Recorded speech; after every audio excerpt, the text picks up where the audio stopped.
Welcome to Deadheads, where like minds gather to talk about horror and cinema, pop culture on the screen, or standing behind you menacingly. Made you look. Deadheads roll call. Oh, Mike? Hello. okay. Hi. Yeah, we're still Okay. doing things. Yes. I'm in the middle today. Yes, I've got up in the Yeah, world. I didn't have time to work out any sort of specific order. I just went, let's get everyone on screen really quickly and move along. Yes, roll call. I'm the buddy Mike. Hello. I'm the buddy. I'm Johnny from the American Horror TV show at Gorecast, and we also have a podcast on Facebook and YouTube, also called Gorecast, where we talk about horror and do sketches and things like that.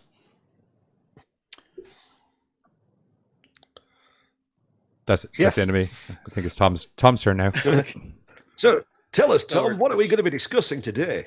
We're talking sequels, and in particular, good sequels, right? Oh yeah. So, or just sequels in general. Yeah, it's like we all have high hopes for a sequel, but the majority of the time it never lives up to the hype. But every so often there are those few sequels which do come along and they're like, well, that was actually pretty good. And yeah, that's in bad sequels, they're 10 a penny. We want some good sequels. They're even more than 10 a penny, man. Those bad sequels. There's so many bad ones. But no, if you think about what a sequel is supposed to do, it's meant to expand the universe created. It's meant to take nothing away from its original and evolve the storyline, perhaps introduce new characters, new themes, and most just tend to shit all over that. But I think one of the best examples of arguably the greatest sequel of all time, I'll probably give that to like Terminator 2, but Aliens is a great one to kick off with. Yeah. It started off on a horror genre and it moved on to an action genre, but it still had the same feel and spirit of the original. Mm-hmm. It expanded on the original movie, added new characters, but it didn't shit on anything that came before it. Yeah, like I mean, and it also it brought like all of the characters in a different direction, and you found out a lot more of the kind of the background company politics side of the story than you initially got in the first one as well. It was a really good expansion on the original. And then further looking into the genesis of the actual alien creature as well, introducing the Queen and the whole hive mentality. And yeah, I think that of course with James Cameron as well, who just knows how to make good action movies. That he does. It's good when they turn it up to 11, but it also has to have a good reason to exist at 11. So I think they did that. I mean, especially with the with the animatronics and the actual puppet work in the costumes were absolutely some of the best ever created. I mean, even to this day, some of the you look at the animatronic of the Queen Alien, it's one of the greatest cinema monsters of all time. But yeah, you got the original one, which was kind of a what you don't see is scarier filming style, where is it in the background, is it in the shadows? There's always that tension, and then when you get by the end of the film, the movie is the creature is fully exposed. So you have the sequel. It's like, well, we know what it looks like. Let's do something with it. And then the first time you see aliens, they're like, yep, this is cool. And of course, Michael Biehn and Bill Paxton. I mean, a moment for Bill Paxton. Yeah, one of the most intelligent men in Hollywood. Over, man. Yeah, that's what a sequel should do. And there's a lot of people that just moving forward a few decades who were a big fan of Saw. Now, I love the original Saw movie, but I hated Saw 2. I liked Saw 2. It was about Saw 3 onwards is where I started to have issues. I thought Saw 2 was actually a good sequel, although bringing it more up the gore porn route than the original movie. I thought Saw was still quite good and was it used tension more than just shocking kills and shocking gore to get you. It was movie 3 onwards is where I was like, oh, this has just turned into a bloodfest for the sake of it. They all kind of literally bleed together for me. I can't remember which one where the guy got his head crushed with ice blocks, and I can't remember which episode that was. That was the third one, third or fourth, but that was the fourth. I honestly can't remember. They all blended in. Two sticks out. The needle pit I always remember, which like I mean, as like if you take that scene apart, like I mean, as an actual horror scene, it's not a gory thing at all. Like you can see that there's needles in the woman, but there's not an overly large amount of blood or anything in that scene. It's the tension by the characters and the way she ends up in there and how well they bring that. Which is why I think 2 is very underestimated. Yeah, because she had her history with drugs and needles, so being exposed to that, and you could see that there was a big conflict in her for jumping in there. And it's a history that's been carried over from the first movie as well. Do you know what I mean? So it's not just like, oh, we were told this girl was a junkie at the start of the movie. We know she's a junkie from movie 1. Or a recovering junkie, should I say. What really bothered me about Saw 2 was basically everything was plagiarism. If you take the concept of several people find themselves awake in a strange building, in every room there is a trap specifically designed to work against their liabilities. In the doorway of every room, there is a code which will ultimately lead to their escape. I'm like, this is just Cube. Yeah. Okay, I can't. Yeah, I'll give you that. It's the same movie as Cube, but just in a dilapidated house with a bit of jigsaw thrown in. Okay. I kind of got that as well with the platform. I don't know if we reviewed that on the Gorecast Unplugged there a week or 2 ago. I quite enjoyed that, but that was literally the first comparison myself and Carter and the lads drew was it's kind of just the Cube, except they just go up and down instead of left and right. Yeah, it's the Shaft. Oh, I don't think we can call it that. No, that was the Shaft. I was doing the Shaft theme tune.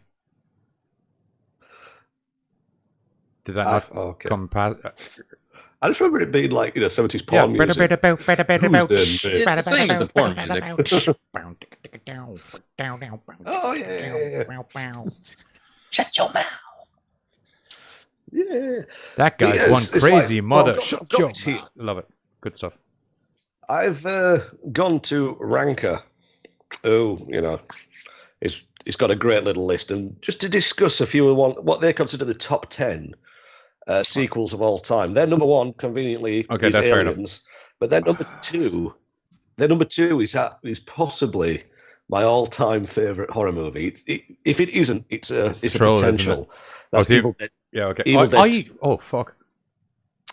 Yeah, I'd put Evil Dead 2 has to be put up there as a seriously high-ranking contender. It's one of those I prefer to the original. I mean, I adore Evil Dead, but what they did with Evil Dead 2, where they ramped everything like Evil up Dead 1 was the appetizer that got people salivating and a little bit wet on the lips, waiting for something more, and then Evil Dead 2 was where they really hooked people in. Evil Dead 2 is where you really saw Ash turn into Ash that we know today. And then, if you want to go one step further, Army of Darkness is still a solid literally watched sequel. it last week. I never get sick of that movie, man. Ever. It is one of the most quotable movies. It's so quotable, and there's so many just singular standout scenes that you could just watch and laugh your ass off without any context in relation to the full story if you hadn't seen it before. I mean, Ash Williams, he's just a meme generator. He is a walking meme. It's the chin. It's chin, yeah. Going back to sequels where they shift genre, I wouldn't even call Army of Dark. Reconnection. I don't know. Reconnection's successful, so we should be back. Beautiful. Okay. Yeah. There's a great screenshot of Tom, and he looks like he's. I'm not going to say what it looks like he's doing, but there we go. Yeah. Sorry about that, everyone. I had a heavy editing schedule before we went live, and my computer kind of hates me. It was commercial break. We have some comments and people saying they're not reading us, they're not looking at us. What we tend to do is we tend to try and get a bit into the stream, and then we go through everyone's chats. Mm-hmm. It's customarily what we're going on. So we will look back and read them out. But somebody did make a good point, and that's Jurassic Park 2. That's a great sequel. It gets a lot of shit. But no, I do enjoy. I like the whole concept of the T-Rex in New York is completely ridiculous, but it's still fun. Hey, dude. It's the thought of them bringing a load of dinosaurs back together from an insect that was locked in amber is also ridiculous. But no. Not really possible, but it was fun. It was fun. It's not totally unplausible. I just don't think unplausible also isn't a word. Implausible. That's what I meant. But I don't think, to the best of my knowledge, it's totally implausible. But it's just I don't think genetically we're there yet. Okay, the next on the list, and number 3 is A Nightmare on Elm Street Part 3: The Dream Warriors. Yes, love it. I do also. I dare say I prefer that to the original. I know it's possibly one of the first superhero horror movies, to a certain degree. Yeah. When they get the dream powers. Yeah, when they get the dream powers. I mean, the kid in the wheelchair, once he gets the dream powers and he goes all fucking I am the Wizard Master. Preteen Gandalf. Do you know what I mean? You can't go wrong. Yeah. I wish it lasted a little longer when they were fighting back. It was like the Dream Warriors get a couple of shots in, and then Freddy just slaughters them right after. It would probably be a longer movie, but you see, I wanted to see a little bit more of a fight. You have to take into account, like, by that stage, Freddy was already starting to really hit the MTV generation side of things, where the movie was more about Freddy than about the characters getting out of it alive. It was more about watching Freddy kill people than watching people get away from Freddy. Yeah, the creative kills. I mean, he has some of the puppet kill. Welcome to prime time, bitch. Welcome to prime time. But I always loved the claymation marionette. Oh, yeah. And then he pulls the tendons out of the dude's arms and legs. Oh, I hate that part. I love that. That is one of the best kills of the entire franchise. That is not a fun way to go by any means whatsoever. But visually, it's a fun way to watch someone go. That wouldn't be, if you were to give me my list of kills I could have Freddy do to me, that wouldn't be. I'd probably go for primetime, because that's pretty, just smash your head into a TV. I can deal with that. Like another one that I think deserves a bit more credit, even though it's not technically a sequel, was Wes Craven's New Nightmare. Because that was such a clever film.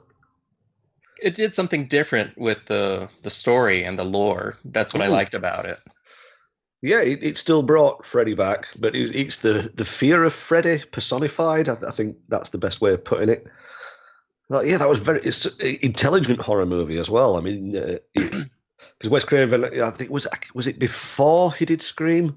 New Nightmare? I don't believe so. I can double check that for you if you want. I can't remember which came. I think New Nightmare came first. Again, Scream 2, I quite enjoyed. Yeah, you could kind of, while enjoyable, you could see where the slow descent into bullshit was starting to go, though, if you know what I mean. Yeah.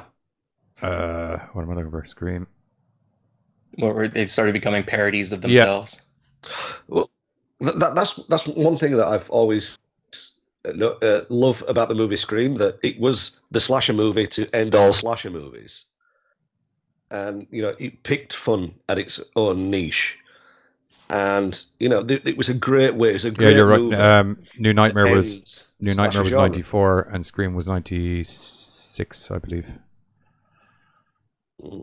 But from the back of Scream, you started this new wave of 90s teen slashers. You had like Urban Legend, I Know What You Did Last Summer. There was so many that jumped on the bandwagon. Yeah. It got all polluted. I believe there's another Scream movie on the way now. There is. Yeah, the one that Wes Craven was talking about doing in the first place, I believe. Oh, wrong one. Yeah, Wes Craven. Sad loss. Sad loss to horror. So what do we have next? Oh, ho, ho, ho. Oh. Number 4 on their list is Dawn of the Dead, 1978. Yes, yes, all kinds of yes. Now that surprised me because before you guys told me, I didn't realize that was an actual sequel to Yeah. You need Night to of the address Living Timothy Dead. Gordon. Why? What's Timothy Gordon saying?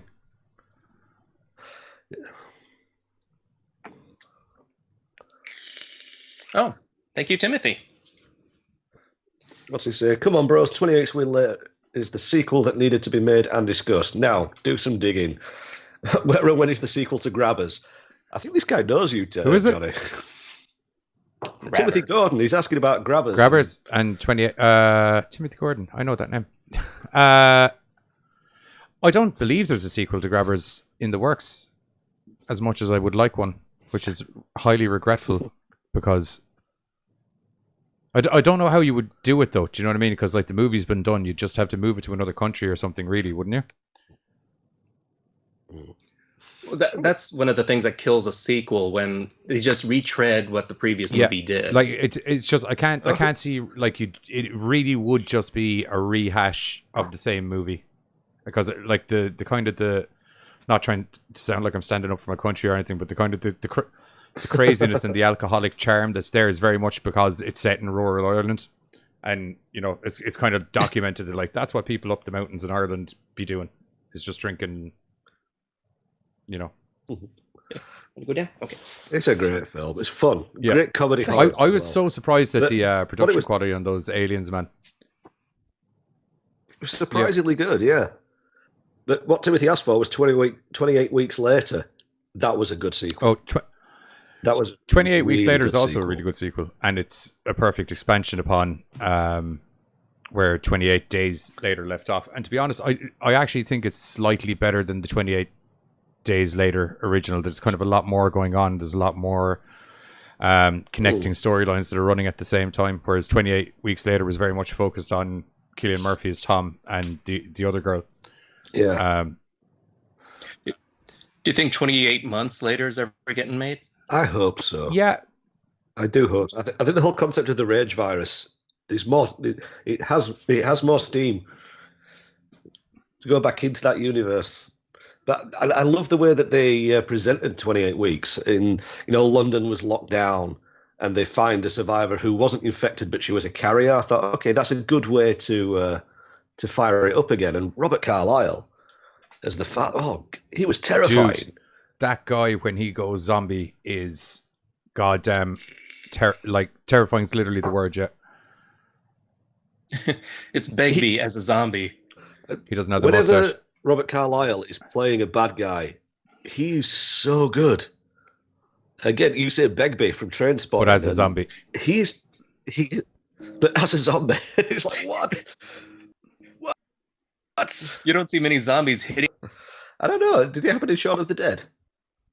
Pool cue? Yeah, that's Well, they were hitting the zombies with pool. that's what the Queen song was too. Yeah, Don't Stop Me Now, yeah. That's still one of my favorite zombie scenes. I don't care if it's in a zombie comedy. Yeah. The one that still kills me is when she throws the dart. It's like, no, no, no. And then it goes straight into his skull. Yep. But what surprised me, just going off on a very brief tangent, is if anybody watches The Chilling Adventures of Sabrina. The Netflix show? You one that? Yeah. The one you told me I was a massive girl for watching? That one?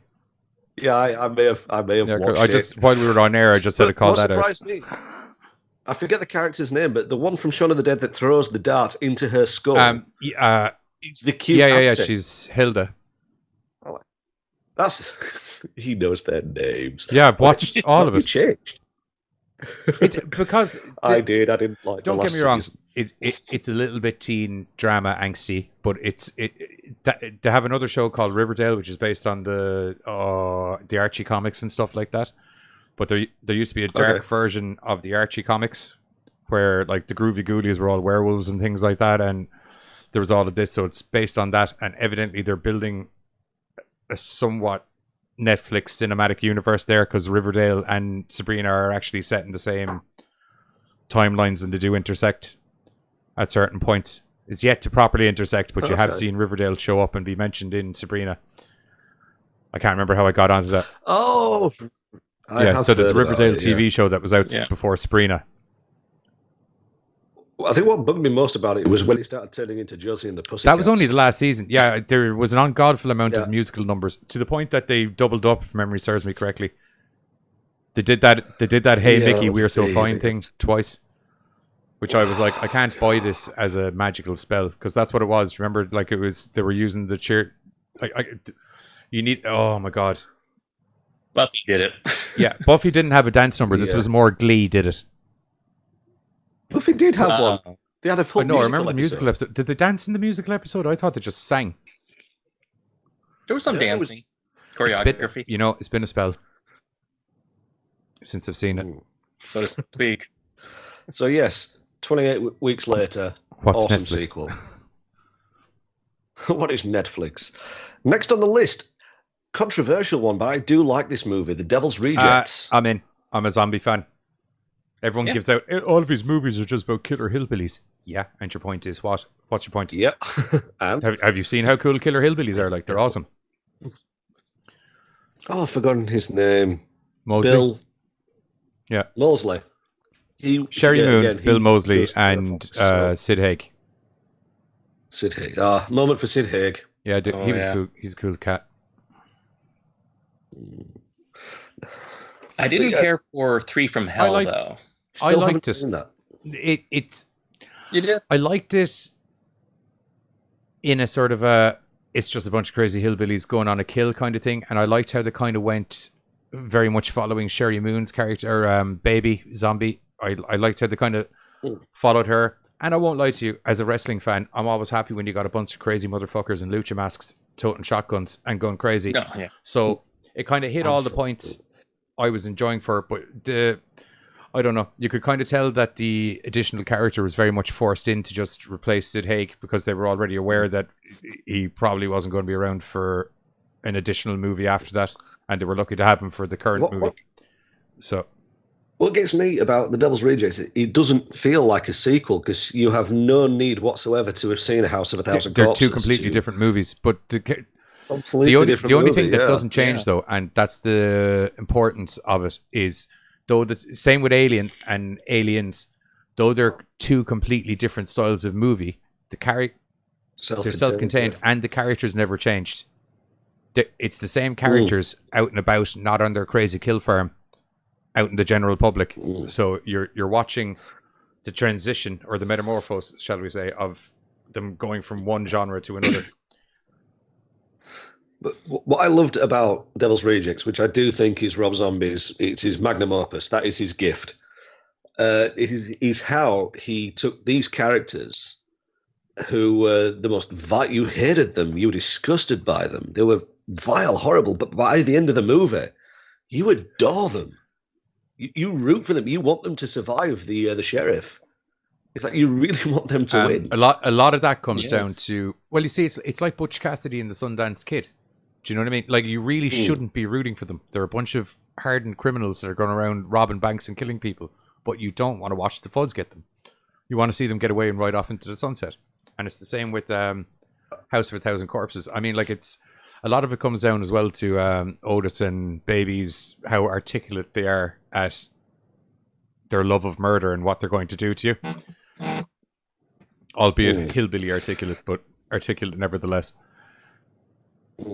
That whole and they also make them more interesting characters. Yeah, well, I don't know if it's just me, but I always like one of those, do you know, where you can tell they're batshit fucking crazy and psycho, but they have this level of intelligence where there's nearly they have a certain level of decorum that they hold about themselves until they start to get to the actual kill point. Until that point, it's all quite civil until they start going down the crazy route.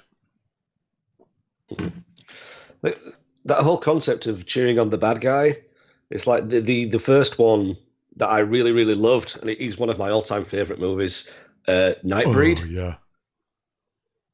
Where you see the monsters and you think, oh, all right, the monsters at the back. No. And I absolutely adore that movie. I read the book as well, Cabal, and Clive Barker has always said he will do a second part. I'm like, we need this movie. We need to know what happens to Boone and the Nightbreed. Why isn't that being made? Why is this movie not being made? The fans are out there. Because I don't trust them to make it now. Is the thing, unless Clive Barker is actually like heavily involved. Mm. That's one I just really want to see. I love Nightbreed, man. It's a goddamn classic.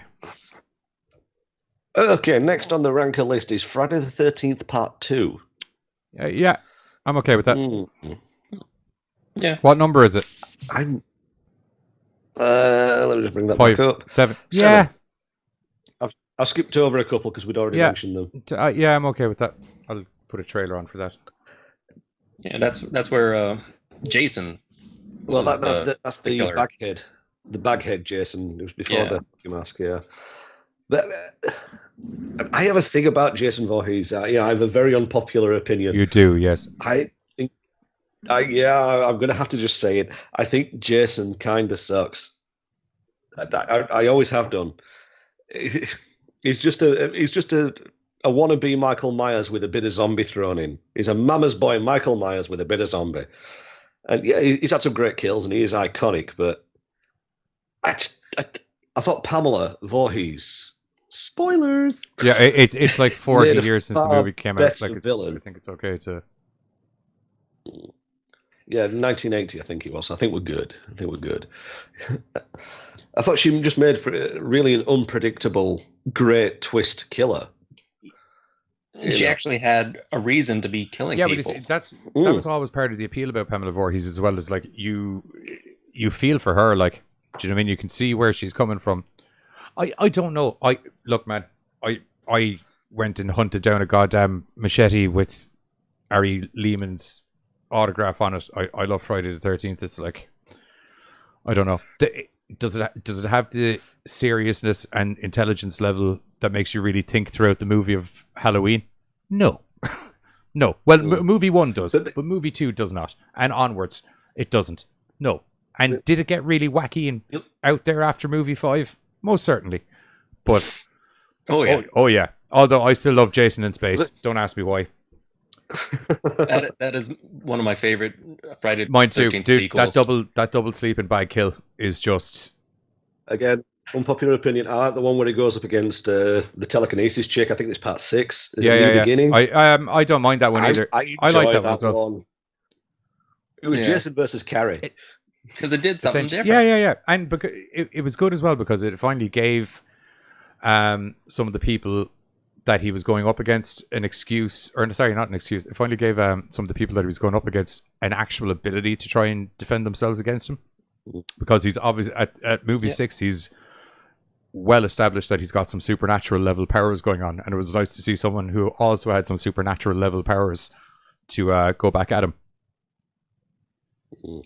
I wanted to have her come back and just again. I wanted more of that.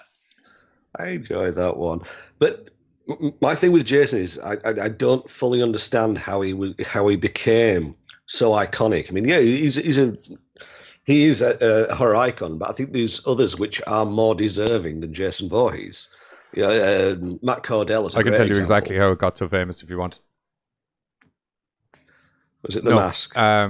So it's a scar. Movie very close though. Movie 1 got really under the ratings board. I think it had like a 12 rating or something like that initially. Oh, and people, I heard about this.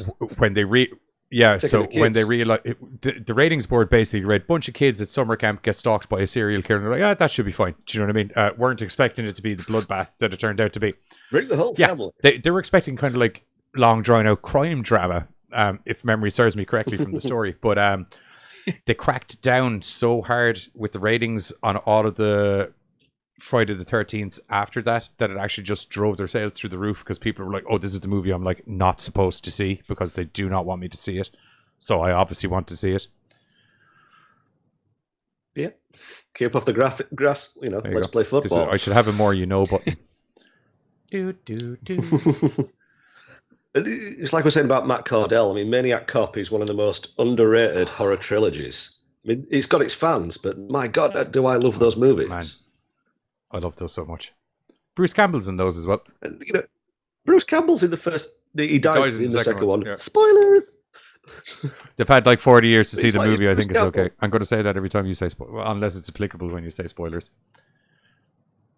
When's it okay to give spoilers? I've had this argument with Giz on our show. In my personal kind of circle of friends, I'd say either 1 year or after it's been Because syndicated. like we've reviewed movies from like the 60s and Giz like, oh, I don't want to give away the ending. Man, they've had time. Do you know? It's like I think it's fair time now. Everybody knows that Bruce Willis is dead in the end. What? Which movie am I talking about? Die Hard? He's dead in the end. I always go by how popular the movie was. If it was really popular, the audience probably have seen it.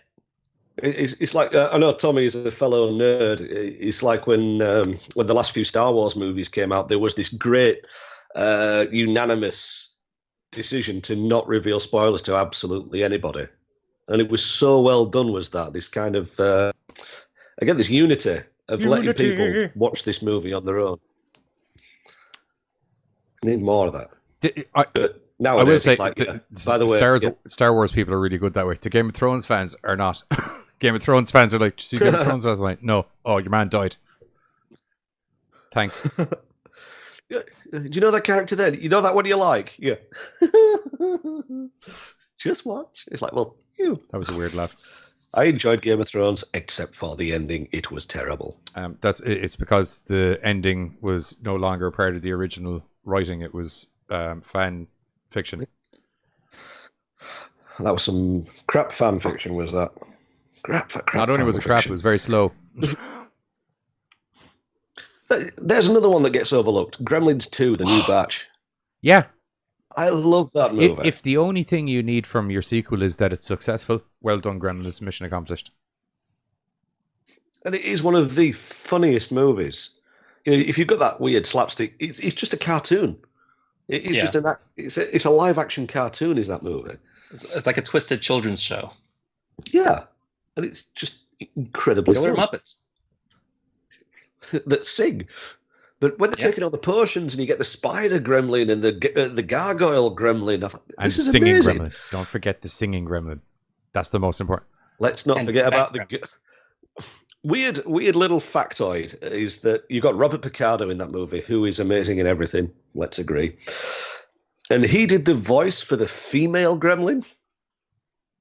Really? Yeah.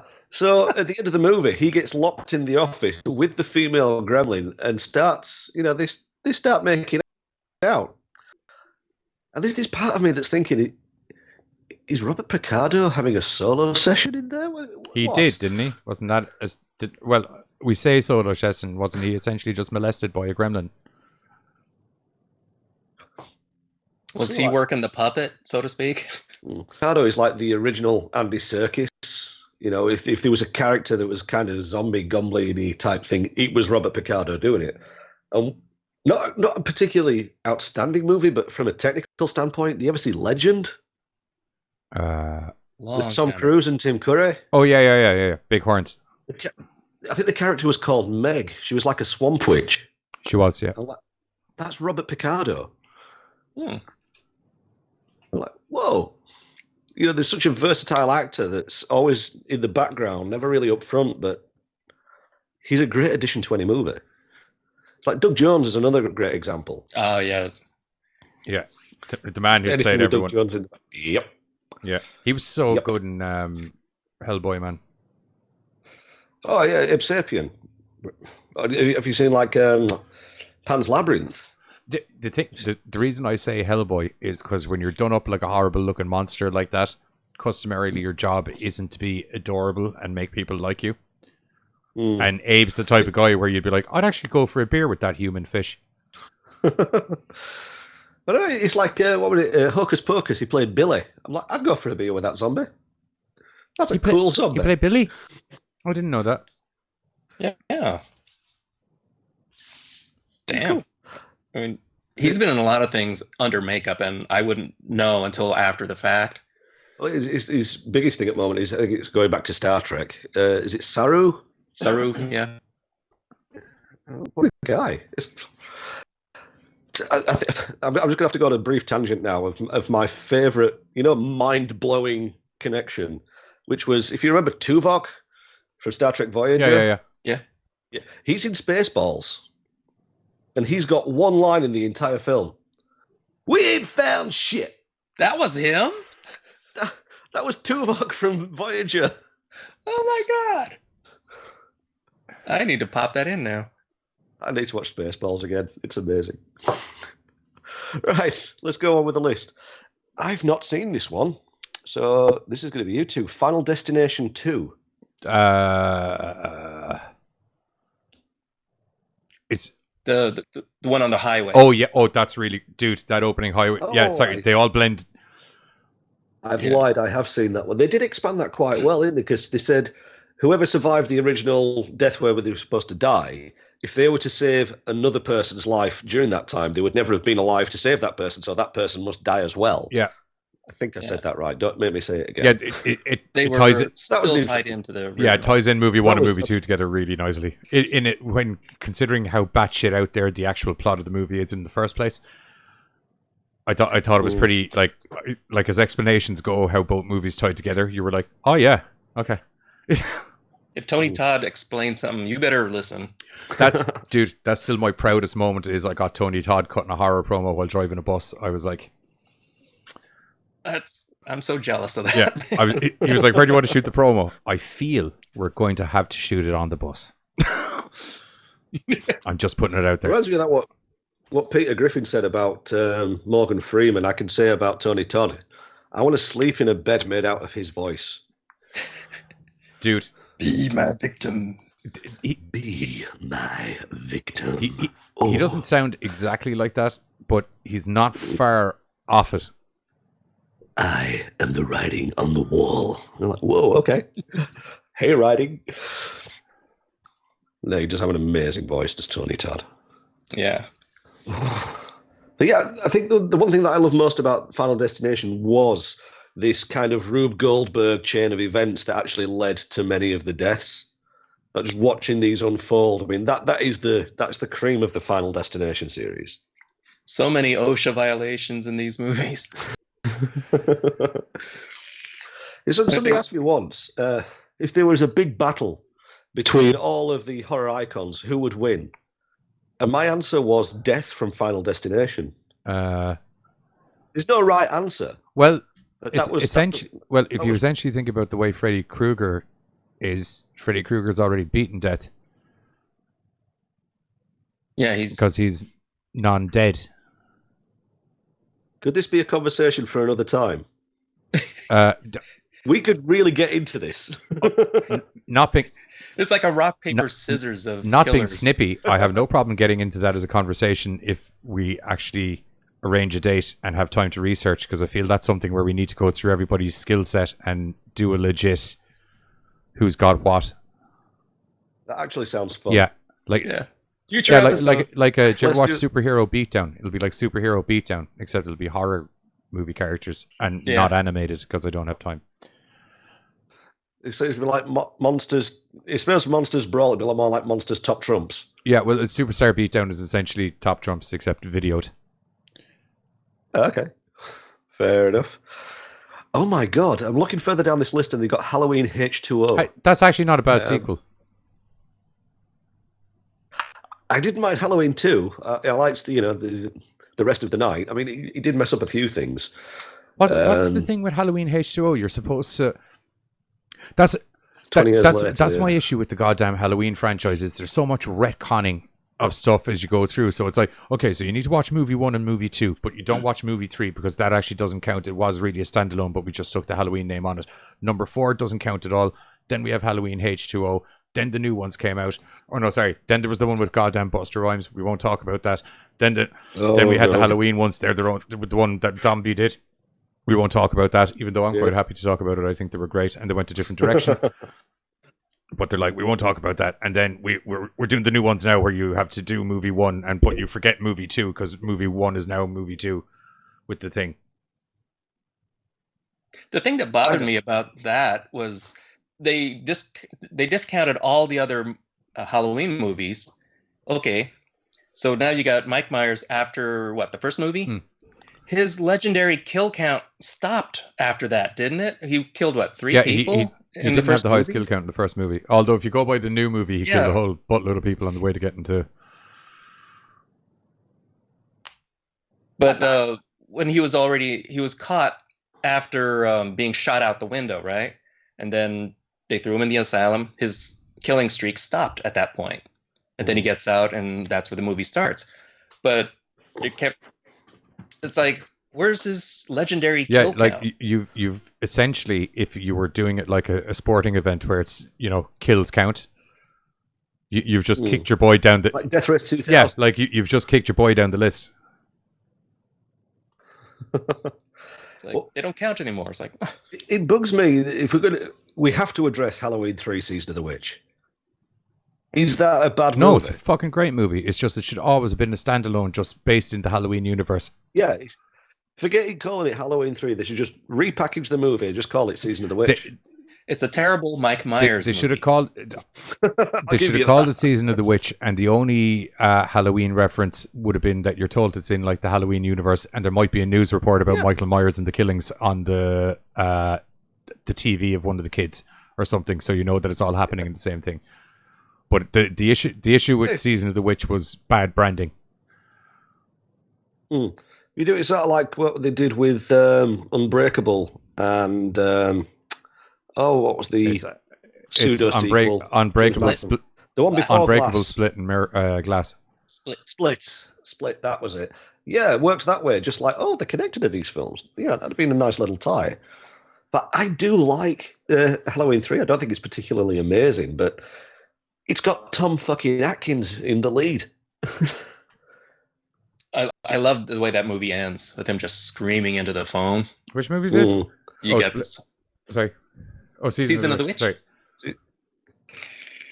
It's Tom Atkins. How is this man not more famous? This is Tom Atkins is in the martial arts guy? No, he's the old angry sheriff in everything. Okay. Sorry, who's the martial arts guy? Yeah, he's usually a cop. Yeah, sorry, there's a martial arts guy. He was a cop in Night of the martial arts guy Creeps. by the name of Atkins as well. He's in like all the Undisputed movies and things like that. I just can't remember the name of him. Not Chet Atkins. No, not. I want to say it's Tom Atkins as well. I can't remember his name. I probably have it wrong. It's something Atkins anyway. But yeah, he's just awesome in everything. It's Night of the Creeps as well. That's a great film. Yeah. Later, dude. Just him screaming and shooting things. That's how I want Tom Atkins. Okay, interesting one. Probably Guillermo del Toro's first major movie in Kronos? In English speaking. Well, Blade 2, first major movie. Okay. Kronos had Perlman though. I enjoyed it. You can't go wrong with Ron Perlman as well. I just want to see Ron Perlman and Tom Atkins. Did you ever see the English movie with the grave robbers that he's in? He plays like a priest. Ron Perlman, yeah. A big. Yo, Timothy Gordon has returned. If you want to address there, Tom. Oh, thank you, Timothy. Grab a sequel set in the Rock. My new Rockhaven first. Okay. Oh, okay. So I think he's pitching that they land in Boston. Is that what I'm picking up? Yeah, you put. Saying your own sequel concept here. Is this? He's what fantasy you're doing? booking. Grab a sequel set in the Rock, my home, Newfoundland, heaven. I always thought they should have done a sequel to War of the Worlds. War of the Worlds 2, they're back and they've got antihistamines. Take us to your leader.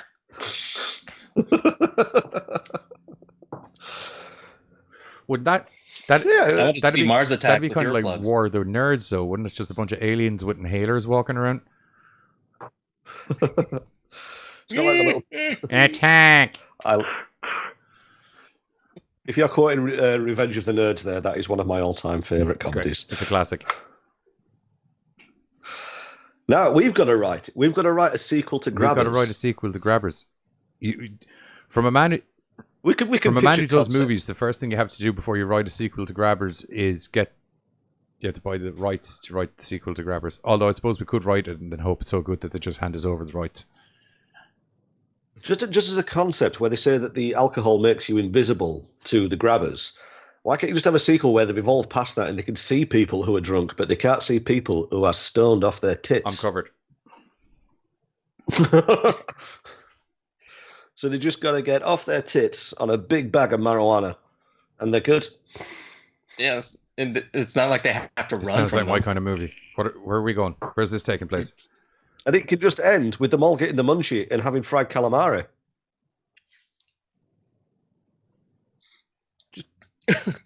Like in Green Inferno when they all got the munchies from eating the stoner. I like that film. Um, I feel bad saying I like that movie.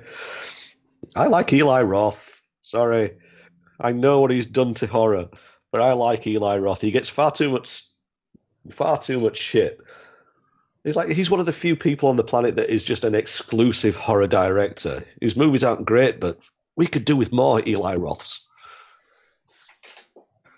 And I enjoyed The Green Inferno. I liked his Green Inferno. I have issues with a lot of his other movies. I think my favourite one by him was probably Clown. I thought that was wicked. I really Clown? enjoyed Oh. Clown. God, that was disturbing. Yeah. Bring me Yeah, a child. Clown gets under your skin. All of a sudden I'm on a register. When he rips his nose off, oh, Yeah, not fun. Yeah, Clown gets in there. ugh. It's the actual, killing of kids. I mean, that's a ballsy move in horror. I mean, most children are immortal; they are untouchable. I tried. To get Yeah, them that to usually do kills a lot of the drama for me. And I always get a bit of respect that dares go there into that taboo.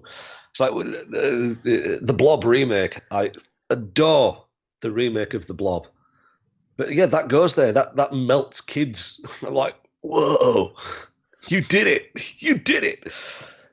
Killing younglings. The Blob's impeccable. Blob's great. I love What's that up? remake. What I else is on absolutely this love- list of? The 80s one. Yeah, let's bring the list up again.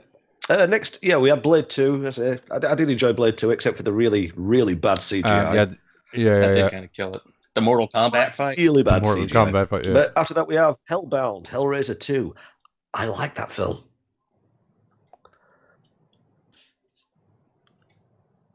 Oh Hello? yeah. I'm sorry. I'm Yeah. just trying to pull up the Oh. trailer. I No, don't. thought I wouldn't wait. I thought I was frozen. Yeah, Hellbound, Hellraiser 2.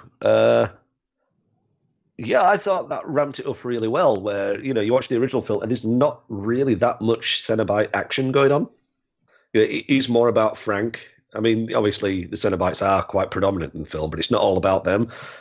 Hellraiser 2? Oh, It's all about the deliciousness of the Cenobites. Oh, yes. Rest of good suffering. Yeah, but that's the magic of the original Hellraiser. It was about the Cenobites. You just didn't know it was about the Cenobites. You were getting a priming as to what you were getting let in for later on in the movie via Frank. But as far as sequels go to Hellraiser, my God, I wish they'd stop. Oh, Dude, I wish the they'd only stop. reason they keep releasing those movies is so they don't lose the copyright patent on the name. That's it. Yeah, they have to release one every 3 I years, I can't believe think it of a is. single one of those movies that's come out in the last 10, 15 years even, that hasn't had a longer shoot than 2 or 3 weeks. I remember reading into it about, because they got, is it Joey, I've forgotten her name, who played Kirsty. Joey Lawrence? That sounds right. I can't remember. That sounds about right.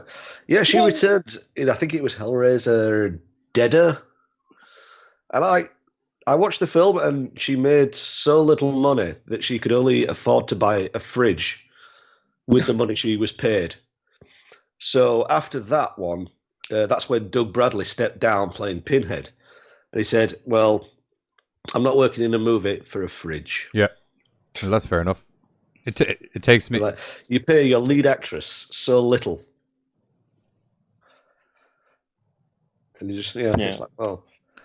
The last one I found interesting The one which was more about judging, where they have the soul. Is that the one where the kid goes to Mexico? Deciding... No, I think that was Revelations. That was the one with Fat Pinhead. Yeah. Okay, sorry, yeah, okay. I stopped watching after like 3. Yeah, the new guy that played the Hell Priest, he was all right. He was okay. He made an intimidating Pinhead.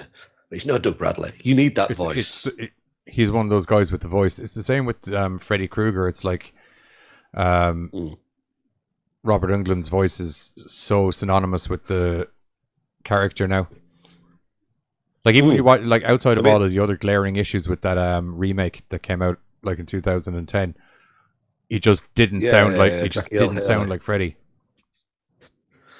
Yeah, he was menacing, but he wasn't the same. Yeah, if you are going to remake an Nightmare on Elm Street, I couldn't have thought of anybody better, really, than Jackie Earle Haley. If they insisted on having a new actor, he was the perfect choice. The problem is he had a terrible script. You could only be as good. It's like the director says, no, this is not a fun-loving Freddy. This is a dark, nasty, vile Freddy. That's not Freddy. That's not. It's all about the fun he has, which makes him more horrible. They focus too much on the pedophilia aspect of it. It's like, no, Freddy likes to play with his food. But there was none of that there. Yeah, I think that's what was missing was the dark humor, which is what made Freddy so appealing to a lot of people. It's what made Freddy a rock star. If that makes sense. Yeah, it made him interesting. Otherwise, he was Jason with the finger knives. Yeah, even Michael Myers. They were both silent stalker killers, and the majority were silent. No, Freddy had a voice, and my God, did he use it? Like Freddy's one of the few guys with a voice. Wishmaster as well. Wishmaster was a chatty killer. Yeah. Andrew Divoff. Think about him. He looked more scary out of makeup than he did in makeup. I agree.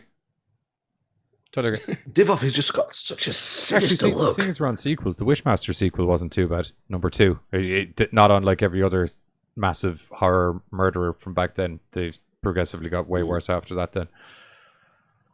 I like watching them just to spot out which other famous horror actors are in there. It was a lot of people's first times. Yeah. Well, yeah. I mean, I think Kane Hodder's in there. I think Robert Englund's in there. Tony Todd's in there. Wes Craven shows up at some stage as well, I think. Wes Craven, yeah. So many. I think, is Jeffrey Combs in there? Yes. Nice. I adore Jeffrey Combs. Re-Animator 2. Now, there is a sequel. Yeah. That got turned up to 11 big time. Big time. I love the original Re-Animator. David Gale, another great face, who was the doctor, whatever his name was, that tried stealing West's serum. But as a head with the bat wings, I'm like, this is insane. Yeah, look, dude. All those Re-Animator movies are goodwill too. Yeah, even Beyond Re-Animator. I mean, it kind of went under the radar, but I still like Beyond Re-Animator. I don't think I've seen that one. Yeah, that's the one where he's in prison. I have not seen that one. He continues. The first 40 minutes are a bit, get on with it. Then it starts to like, fuck. One of the weirdest ever horror extras that I found, there's a music video for Beyond Re-Animator, and it's a Eurodance song. And there's two things I couldn't put together. It's like, why does Re-Animator have a Eurodance song? I'm finding this. If you don't know what Eurodance... I'm finding this right now. It's called Move Your Dead Bones. Yeah, I've got it. Animator. And it is so bizarre. But the tune is really, really catchy. It is incredibly catchy. I don't know. Can we play the audio, audience? But I can put the video on. You might be able to put a snippet on. I think you'll get away with a few seconds. Reanimate your feet. That's the one. Like, what is this? And it was like a bonus feature on the Beyond Re-Animator DVD. I'll play it out through the speakers for the audience for like 10 seconds or something. Might be the safest way to... But yeah, this is the theme to Beyond Re-Animator. Eurodance, go for it.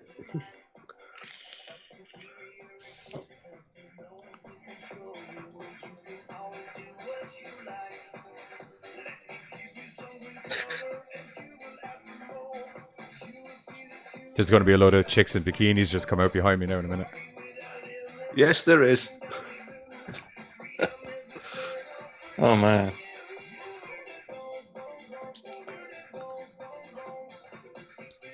And your shot of Mountain Dew. Okay, that's it. That's enough of that. You got the gist of the song. It's a treasure to behold, but for love nor money, you can't figure out why this exists. But it's kind of awesome. I never knew. It's a very what's the word? Counterintuitive to the way you'd kind of naturally go with it, really, isn't it? It's like you look at some of the famous bands that have done music for horror movies. You know, you've got like Metallica, you've got Guns N' Roses, you've got all these big major metal bands. No, we're going to go for this little unknown Eurodance band. He actually looks like he could be in the Eurovision as well. Well, do you remember how Event Horizon ended with a song called Funky Shit?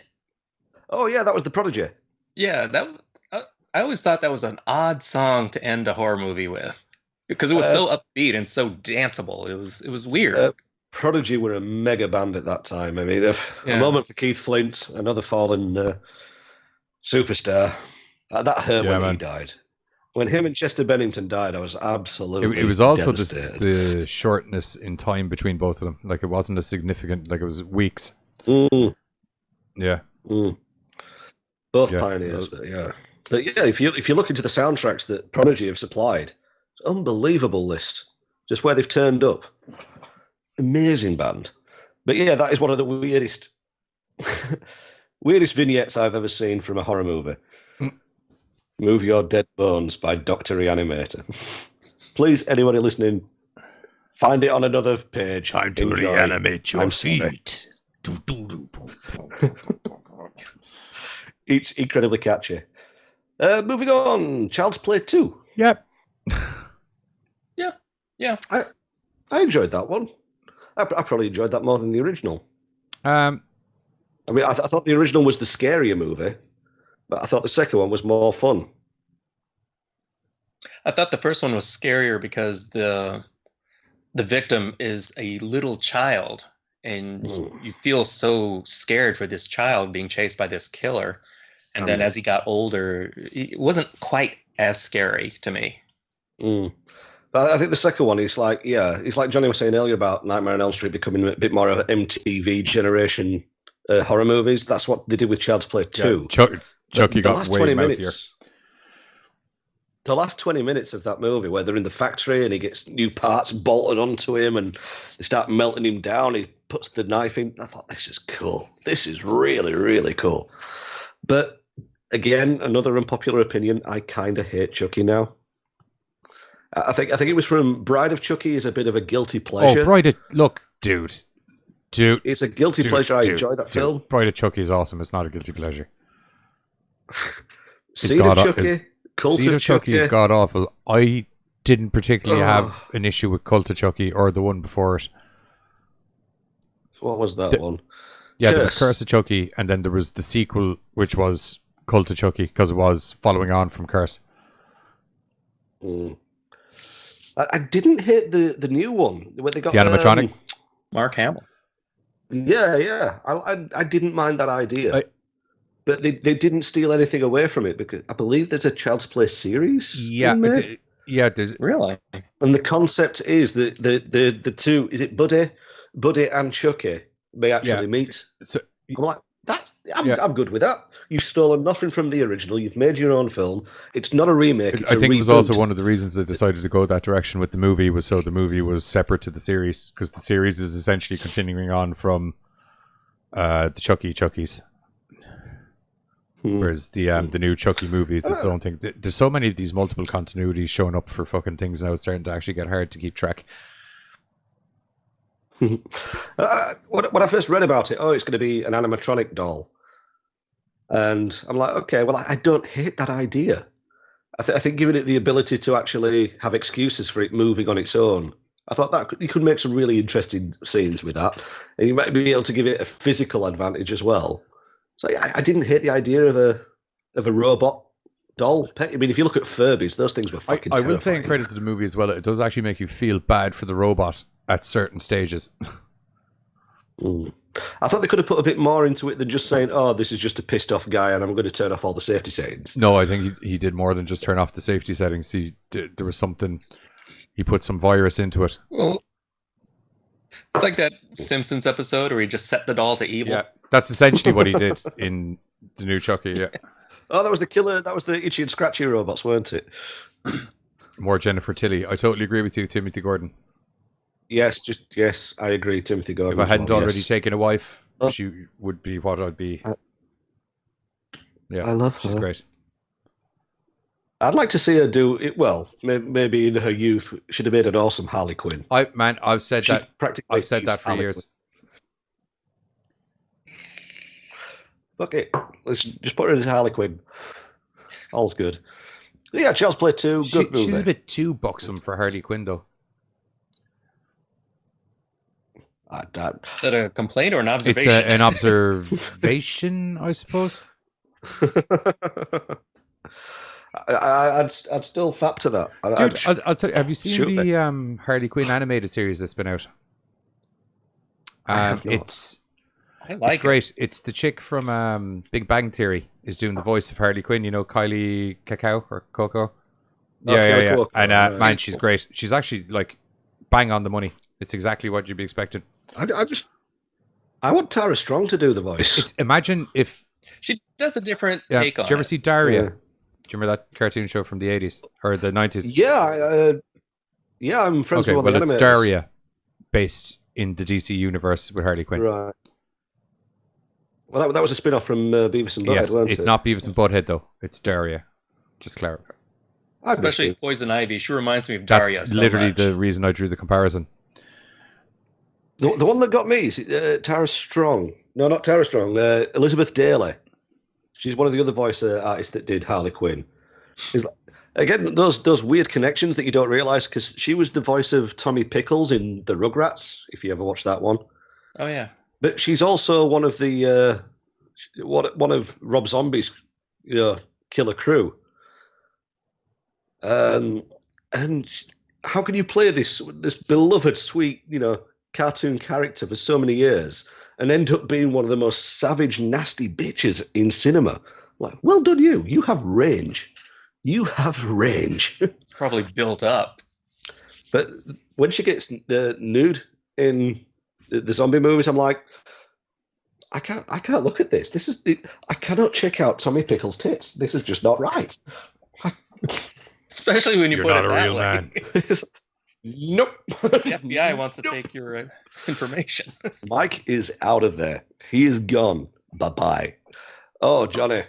This one is all you, sir. Next one mentioned, the Texas Chainsaw Massacre Part 2. Go. Okay. I know. Okay. I'm going to have to, even though it's a great sequel, I'm going to have to stand up for it first because I'm aware it's fucking out there. I'm aware it's crazy. But if you look at the first movie, that's pretty crazy too. And Dennis Hopper is this movie. He's goddamn awesome. Bill Moseley is this movie. You think you can't get a crazier bunch of people than what you've seen from movie one, and you're like, oh no, all of the extra cousins I didn't get to see from movie one are way crazier than the people that I saw in movie one. The sheer conversations between Bill Moseley and Dennis Hopper alone in the movie make it. And then there's all of the killing. And you got the really cute hillbilly chick who's running around as well, which is always fun. That's true. And the chick from the radio station, she's the kind of the cute hillbilly chick. Oh, okay. But yeah, it's like Tom was saying about ramping stuff up to 11. It's like they knew they couldn't top what they did with the Texas Chainsaw Massacre, the reality of it, the grittiness of it. It just would have been. Let's just have some It would have just been a rehash if you tried to do it in the same level again. Mm. Yeah. They turned it into an action horror. I loved how the color palette changed for the movie as well. It went very kind of neon and bright and everything, opposed to the kind of very subdued tones from the original. Like visually, even you knew you were going to be in for more of a spectacle than you had in movie one. Is that the one where they give him the extended Yes. chainsaw? Or was that a later one? Yeah, he has a bigger chainsaw in this one. Yeah. That's when he cut the guy's head here, right? Love that scene. And he ends up accidentally. You're used to seeing decapitations here, but that was the first time I'd ever seen someone's head cut. He ends up cracking Bill Moseley in the head with something as well, accidentally, and everything. Yeah, there's a kind of a certain level of slapstickiness to it as well that wasn't there in the first one. But I just goddamn love Texas Chainsaw Massacre 2. I actually think it's an impeccable example of a sequel. It's like you were saying about the head being cut off midway, by the ears. I think I actually remember the first time I ever saw that. It was in bad taste. And I adore that movie.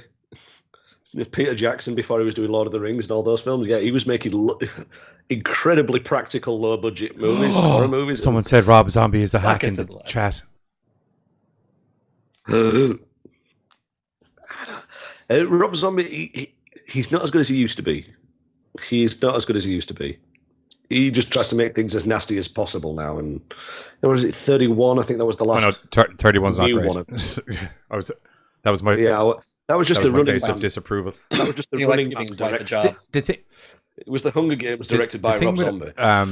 Rob Zombie's movies are that they're designed for a very specific style of clientele. It's very much Super 8 grindhouse style horror B movies. That it's designed for, and if you're not into those, like if you go back to the old drive-throughs and stuff over in America, and where they used to have like the double grindhouse features, the majority of those movies were either some crazy monsters going on, there's some crazy alien thing going on, or there's some crazy witches or some crazy hillbillies that are in town. Oh, and cults, loads of cults. Do you know? So it's just that's what he does. Like I'm a big fan of that Lords of Salem movie. I think it's a real great. I was just going to mention that. Yeah, I was going to mention that one. I prefer his early stuff. I think once he got the vibe of this hyper violence, that he just kind of rolled with it. The stories kind of got made second nature to his actual movies. Yeah, Lords of Salem, I thought was I liked it. I thought it was a real nod of the cap to the 70s style movie. I don't know. It was a good throwback to Charlotte. I don't know. I like who's this guy? Habination is not a fan of him. Have I seen 3 from Hell? I like 3 from Hell, but mostly because of the whole baby segments. As I said earlier, they kind of make that movie. Otherwise, it's grand. I'm not like mind blown with it or anything. I didn't hate it. Yeah, look, he's not for everybody's taste. Do you know what I mean? It's one of those kind of things. I just happen to like the zombie things, and I'm a zombie mark anyway. Just from the music for years, I just like it. Oh, that's a good one. Again from the list. Poltergeist 2.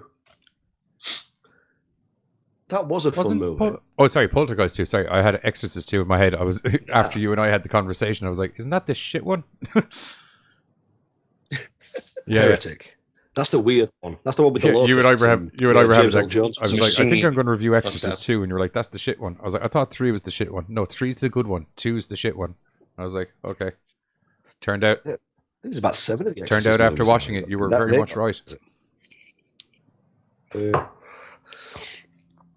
But yeah, Poltergeist 2. That again, that ramped up the practical effects. I mean, it wasn't as good as the first. The first, I saw that as a kid, and that did genuinely scare me because I think that was the first ever haunted house movie that I saw that was actually in a modern house. It wasn't in a creepy mansion on top of a hill somewhere.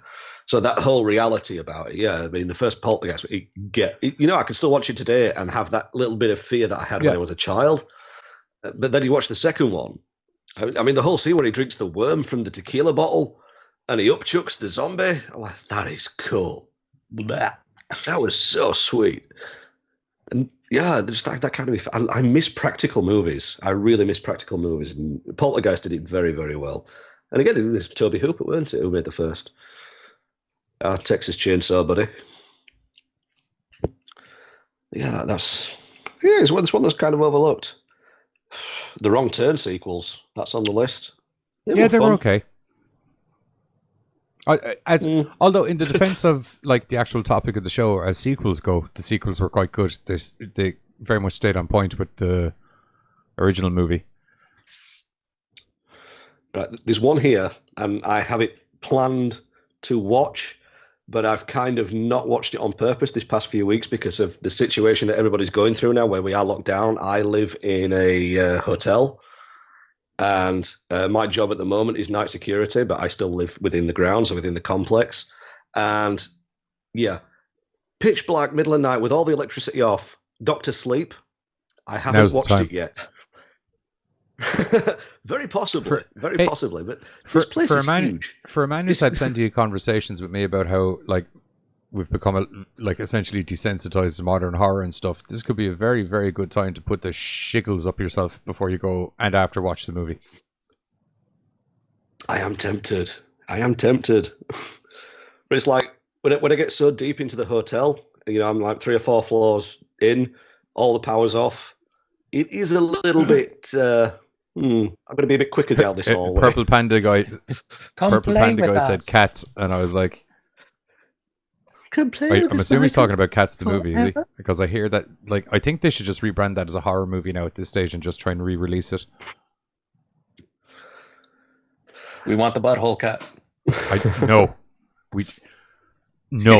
we do not want the butthole cut. I'll tell you that's something. Think of the cast in that. It's off the top of my head, just keeping with people from my side of the pond. I don't want to see James Duty Dench's fucking butthole, and I don't want to see Jane Corden's butthole. Apparently, it has been released that there is a butthole cut. I don't want it. Put it back. I don't want the original. I saw the trailer. Put it back in the butthole it came from. That's what I say. Screw that. No. Idris Elba. I could look at his butthole probably. I don't know. Get us a red rocket cut. He seems like he'd be kept well. Imagine they do a sequel called Dogs and have the lipstick cut. Think about it. Just 2 hours of everyone. I don't think we can do that one until we start streaming on Pornhub.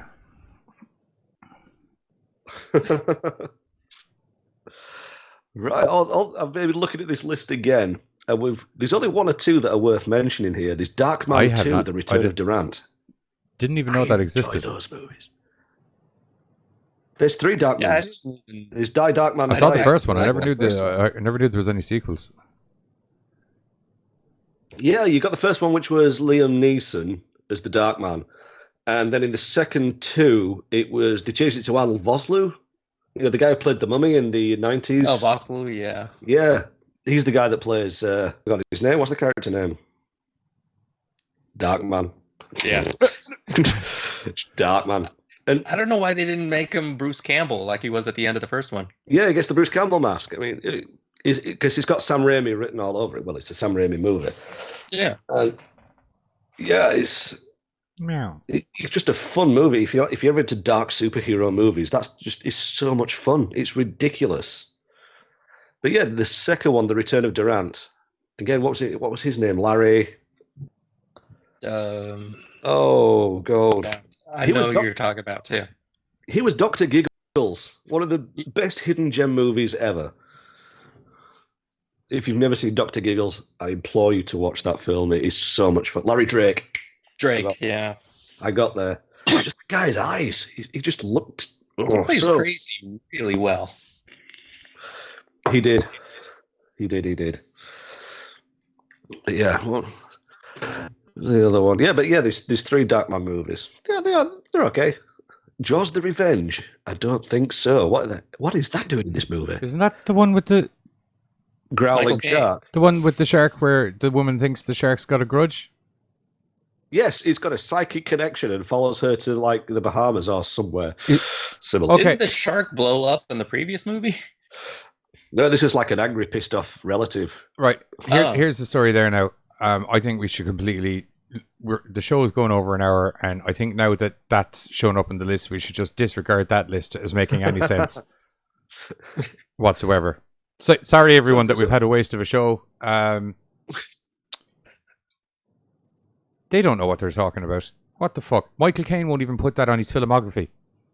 That is true. That is true. But before we wrap this up, then let's just have a look at some of these comments. Let's see what people have been saying. That's a goddamn terrible movie. Yeah. Sorry, He did that movie for a mortgage payment, I think. Oh yeah, well you can tell. Like, God, man, I'm not even going to get into it. He's heard me on a rant about this. I'm not even going to start. It's another show. There's not very many comments here. Dream Warriors was a mess. The Power Rangers of lame powers. Oh. How very dare you? How very dare you? How very dare you? Well, you're entitled to your own opinion. Count Temple of Doom is a horror movie. It's definitely got horror elements, hasn't it? Kalima. Yeah. I'm Nam Shivai. Yeah. Oh, they're talking about Star Wars in the comments now. Addams Family. I love the Addams Family movies. I actually like the sequel better than the first one. I do. The whole scene, is it Camp Chippewa? where Wednesday goes postal. Yeah. Oh, that is so satisfying. My first ever crush. Wednesday Addams? Oh, yeah. I was legal at the time. Don't you? Yeah, I know. Was she? I think she's older than you and me, isn't she? No, I think me and Christina Ricci, I think there's like a few days between us. Very similar age. Nightmare Before Christmas is the best horror movie.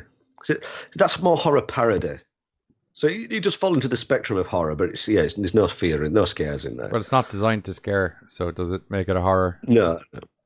Well, that's just Tim Burton in a nutshell. I mean, you look at something like Beetlejuice, which, that won a Saturn Award for the best horror film, but nobody sees it as a horror film. But there are scary moments in Beetlejuice.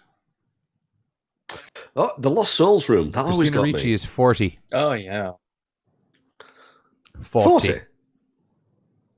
Oh, right. She was born on February 12th, 1980. I don't know why I'm doing that like an evil voiceover guy. You're born on February 15th. I was still in school. back in Diggity 6. No, I wasn't when I wore a turn up on my pants, which was the fashion at the time. Lords of Salem, Dr. Satan. Oh, yeah, I remember Dr. Satan. That was the I feel you're going back through messages we've already covered. No, these have just come up late. No, because I've literally got like half a page left. Myself and Tom both screamed Dr. Satan when your man typed it in the chat, though. I was probably rambling on. I do that a lot. I do. Yeah. Would you call T2 a horror sequel? Sorry? Would you call T2 a horror sequel? See, I always classed Terminator as a horror movie. Wow. I always classed it. If you take the metal skeleton outside of Arnold Schwarzenegger in the Terminator, you're left with Friday the 13th. He's an unstoppable killer coming to down. Yeah. It's a horror movie. Yeah. It's a sci-fi slasher. Yeah. The second one, it's like, it still is a slasher of sorts, but you've got the T-1000 now, obviously, which is the villain. Literally a slasher. It goes around slashing everybody. It's unstoppable, unless you get kicked into a giant vat of molten metal. That seems to do the job quite well. But yeah, I think I do see Terminator as horror. I wouldn't say it's an exclusive horror movie, but yeah, it's. There's a question there. Have any of us seen? It's going to YouTube because I haven't seen it. A movie called Angel's Melancholy. Not familiar with that. I'm not familiar either. Unfortunately, sorry, Dan. Gonna have to look that one up. Yeah, the name has my interest peaked. I'll put it that way. Hang on. I think I have heard. This is one of the. I think it's one of the low budget. I think it might be German extreme movies. That's like so many hours long. Correct me if I'm wrong. I'll look it up now. It's like three and a half hours long. If it's the one I'm thinking of. See if I can look it up. I got it here. It's all right. Okay. Yeah, it's definitely German. Oh yeah, now here we go. Melancholy der Engel is a 2009 German independent experimental horror film directed, shot and edited by Marianne Dora and co-written by Marion Yeah, Dora. and co-written by Dora and Karsten. Is it Karsten? Yeah, Karsten Frank. It was planned since 2003, though the shooting was delayed due to monetary issues. Timothy Gordon. Oh, Timothy, thank you. What a guy. This guy's a goddamn champion. Yeah. I like Bloodbath and Beyond. The chat was great. Hoping you'd consider a crossover with the Bloodbath and Beyond YT movie review channel. I'm just going to fit in just right quickly here. I have spoken with Jay, but since he's gone full-time on YouTube, he was invited to come and speak on here, but he was very humble and said basically he has no time. He was very honest. There was no, I'm not going on there. He's literally just too busy. But there's nothing saying I can't get Tom and Jay in touch. No, if he doesn't have time, he doesn't have time. Maybe. And plus, we might be able to get another certain Dutch member on the show at some point. It's possible. Yes, very good. Which would be very nice. Oh, for those who don't know what I'm talking about, a little there's horrible reviews. If there are any fans out there, just go back to his little channel now. It may have been put back online. I'll actually take a quick.